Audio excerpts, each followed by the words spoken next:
Thank you. Okay, but you know what? You ended, Joey, with, I think, a perfect transition into Sazan Barzani because... Are you guys still awake? How dare you? How dare you? I'm saying after 3 people, like...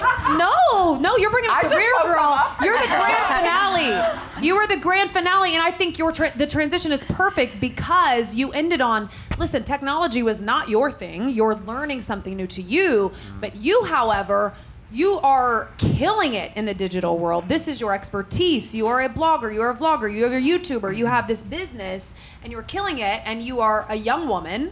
And so tell us how, this came about for you, because, I don't want to bring up age, but I think you were the youngest of all of us up here, and, this must have been a little more inherent to you as you were coming up, even in school. Like, I didn't have a computer, even in college, let alone in my house when I was a teenager. So where did the love, the fire for beauty, fashion, and digital all kind of come together for you? To be honest, it started on Facebook, I would post pictures, I would take things from Google that I really loved, that inspired me. It could be anything from a picture of a leopard to, nail polish, whatever. And I would just share it on my Facebook wall, because at the time Facebook was kind of like a lot of people's little blogs, And so I started doing that, and I was getting tons of engagement, and it wasn't just my family commenting. I was like, cool, people that I went to high school with were commenting. And so I was getting ready to go to college at the time, and I thought, okay, so I'm going to college to hopefully pursue a career in TV news, broadcasting. That's what I really wanted to do. But I had all this energy, and I saw what my Facebook posts were doing online. People were engaging, they liked it. They were like, start a blog. I was like, a blog? Okay, what? I didn't know anything about it. And so I just kind of kept that in the back of my head. And then when I was in college, it was my junior year. I was getting ready to obviously graduate the following year. And I thought to myself, okay, when I graduate, what do I want to do? Because my parents and everybody was saying, okay, you're going to get your degree in radio, TV, film, but that doesn't necessarily mean, and I was living in Texas at the time. They're like, that doesn't necessarily mean you're going to be on E! News. You're not going to be the next Catt Sadler, or whatever. And so I needed a backup plan. And I kind of, at that time, started thinking about my blog when I was a junior, and I thought, you know what, I'll just start it. I had a friend who was a programmer, and so he did me the favor of kind of walking me through. Nowadays it's all on YouTube and on Google on how to start a blog. But I was like, Ian, please help me. I really am passionate. I love sharing content, giving advice. I love doing my own hair, my own makeup. Granted, at the time I lived in Texas, so my hair was sky high. But everywhere I went, people were always complimenting my outfits, and I was like, I want to put this somewhere so that I can look back and at least have it as a little diary, So he helped me get it started, and then when I graduated college, I said, okay, I don't want to be in Texas anymore. I want to take my degree and really just try to pursue this whole hosting thing. It's I might as well give it a try, like you were saying, and if I fail, at least I'm going to learn something, through it all. So when I moved out to LA, that was probably 3 years ago, I thought, okay, whoa, LA is not really what it's like when you go and visit, and you're just like, oh, I love LA, Hollywood Boulevard's so cool, everything. But when you move there, it's a different story. I felt like a small fish in a big pond. This little Texas Middle Eastern girl is in LA now trying to figure out how am I going to become a host? That just wasn't realistic. I knew I wasn't just going to get lucky and get a job, even if I had an agent. So I started looking at what I did have. I was like, well, what do I have so that I don't have to go back to Texas? Because my parents were like, you got 6 months, and after that, if you don't find a job, you're out of there. And I worked in banking when I was in Texas for 2 years when I was in college, and I was like, I just can't do another 9-to-5 job.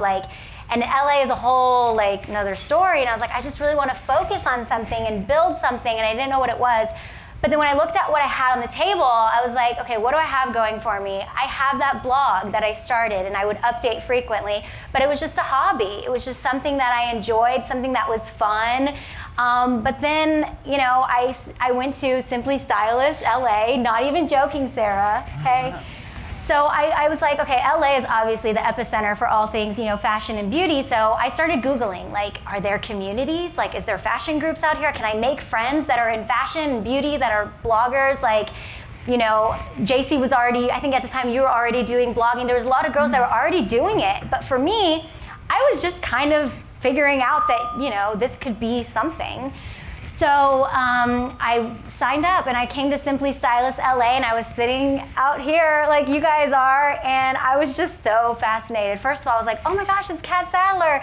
And then I was like, oh my gosh, Whitney Port was on the panel, remember that? And so many really cool people. And I was sitting there and I thought, wow, this is actually a thing. This is like a community. I feel like for the first time since moving to LA, I kind of had a little jump start. Like, okay, it starts here. Like, I'm not alone in this.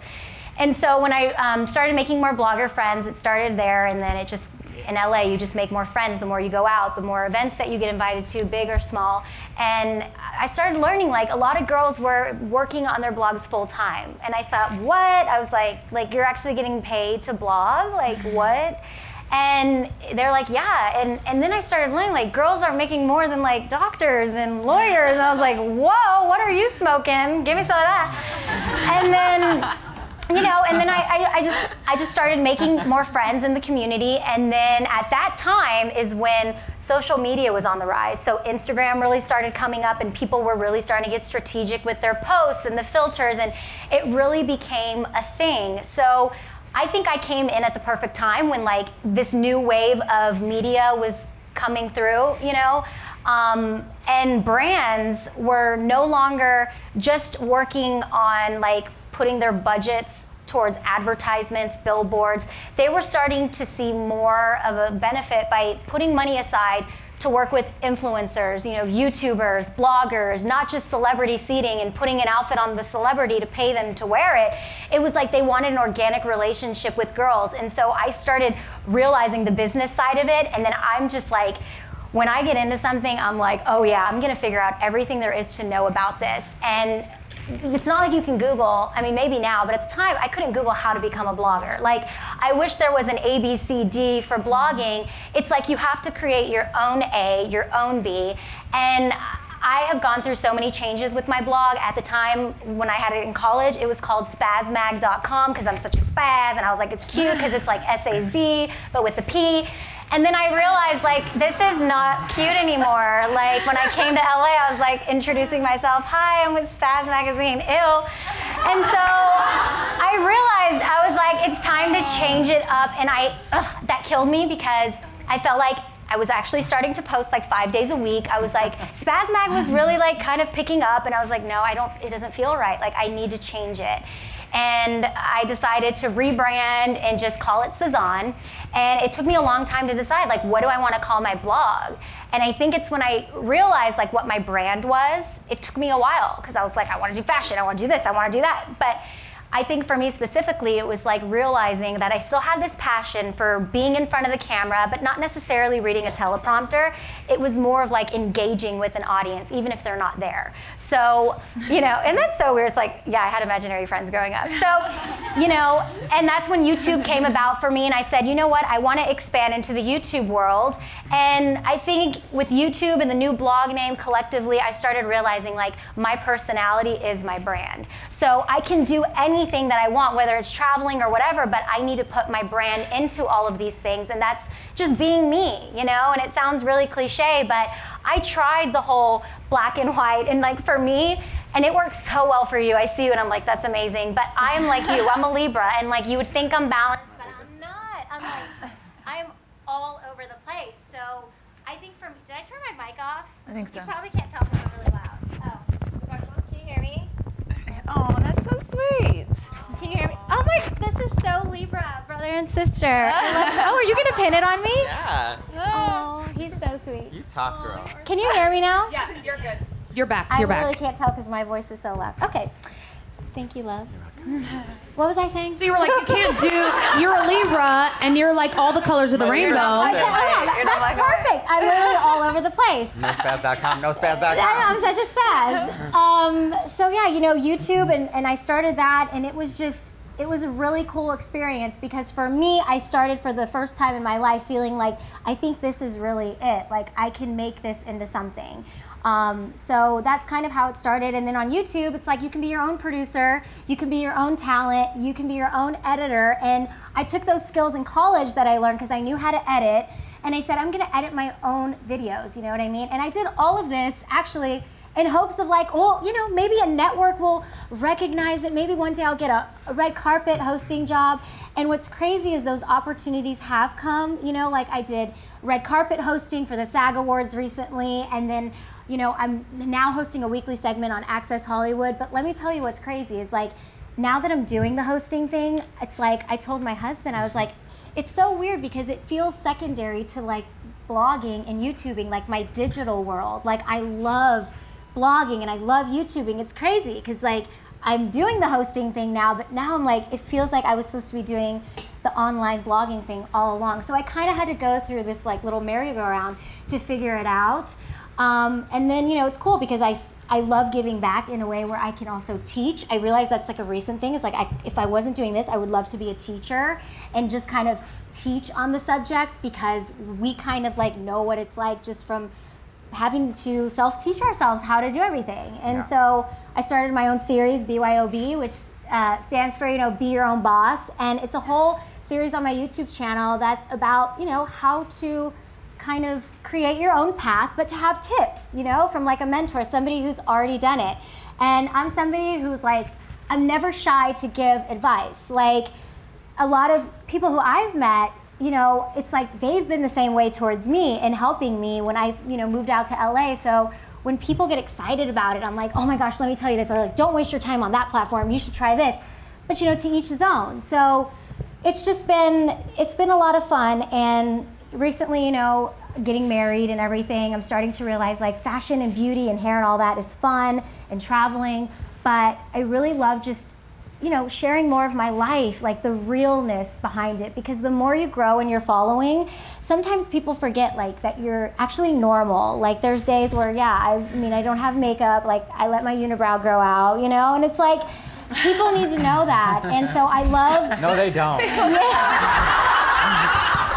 It's like, you know, it's like people should know that like I'm real. And that's what I always want my like online family to know is that like I'm not always perfect. And so I think when I stopped worrying about the black and white and trying to make the perfect Instagram photos, that's when I started seeing more brands approaching me for campaigns. That's when I started seeing, you know, a spike in my followers, a spike in my YouTube, and it's just like people want to relate to you, you know? And sometimes the perfect coffee picture, that's not real, it's not relatable, and I had to kind of fight myself on that because I try to be a perfectionist. So letting go of that and just, it's okay if you have a back-to-back selfie on your Instagram, Sazan, it's gonna be okay. Like, you know, it'll be okay, you know? That brings up a good point because I feel like there isn't one audience, there are several different audiences and everybody wants something different. Some people want to read Vogue, some people want to read Us Weekly. Like it's there, you just have to find who you connect with, who that audience is for you.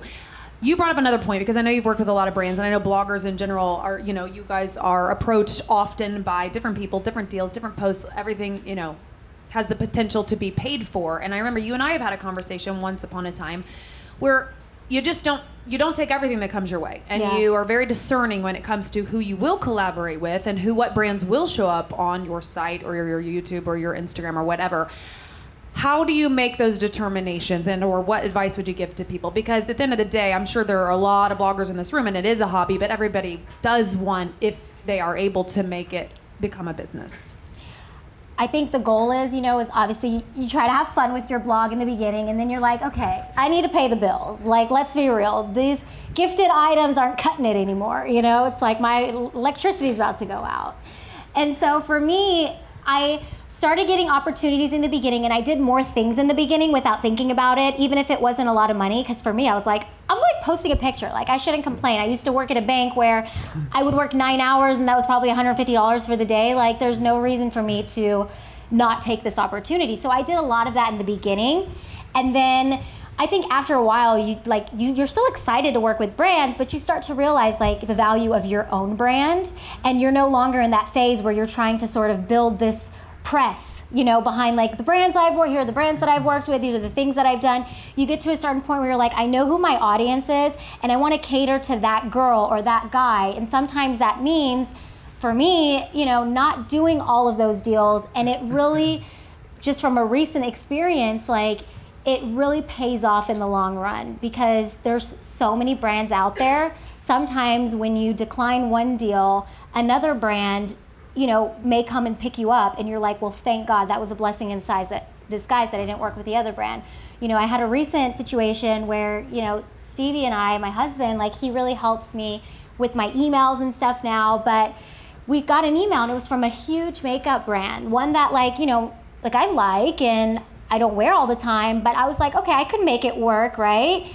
But they had a lot of crazy press around the brand, it was just a lot of bad media around them. And it was probably the most money I've ever been offered in my entire career so far. And I looked at my husband and I said, I just feel like it just doesn't feel right. And I'm a hustler, so I'm not one to like just turn down a good deal. But I said, it doesn't feel right. I don't believe in working with them right now is the good time for my brand. And then, I kid you not, like 2 weeks later, I got another deal with a makeup brand that I loved even more. And I said, wow, thank you, God. Like that was just a blessing in disguise. And it was the right decision. But it's hard because sometimes the devil disguises himself in money and you get these amazing deals. But are you really passionate about it? It's like, is your audience going to feel like, yeah, I want to wear that too. And nowadays on Instagram, you see #sponsored, #ad.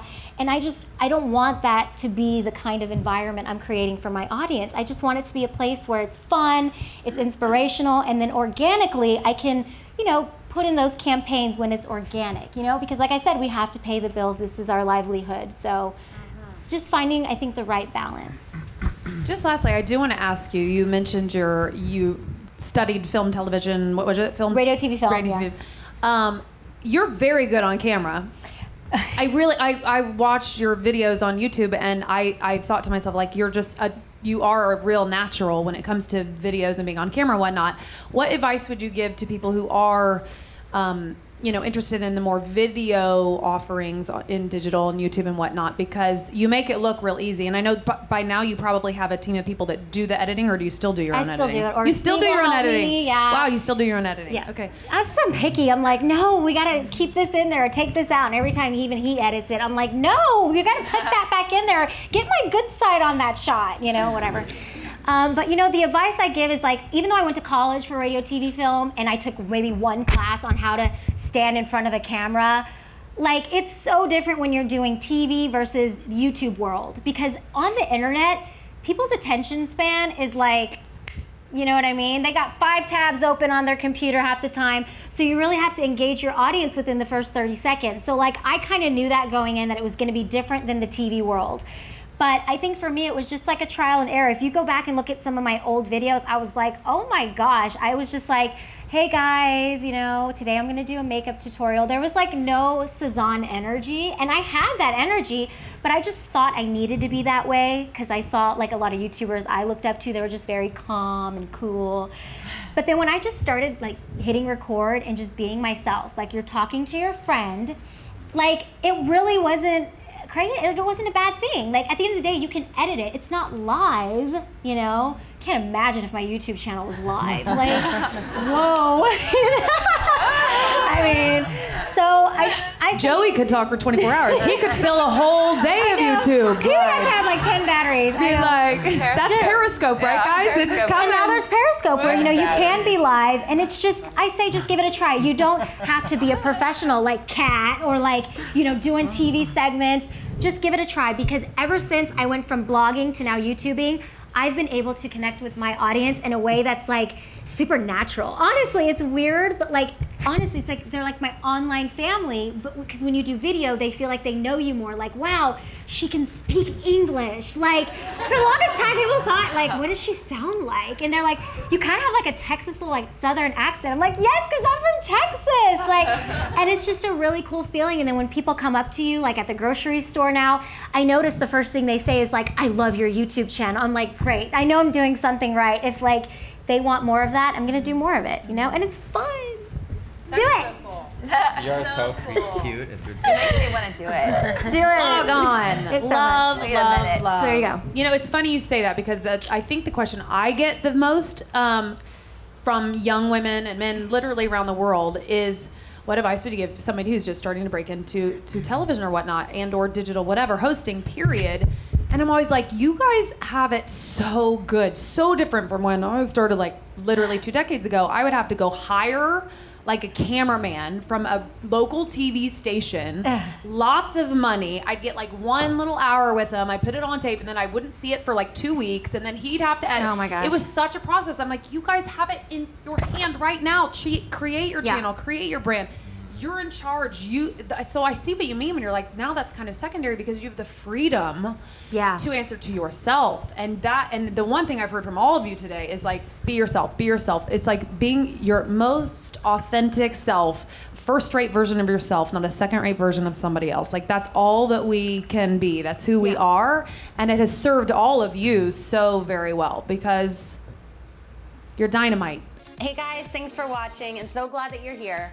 You could just take a moment and subscribe to our channel. You can do it by clicking here, over here, over here, or wherever that subscribe button is. Just click it. You'll get everything directly sent to you, first to know of all things Simply Stylist. Thank you so much, and if you don't, this dog is coming after you.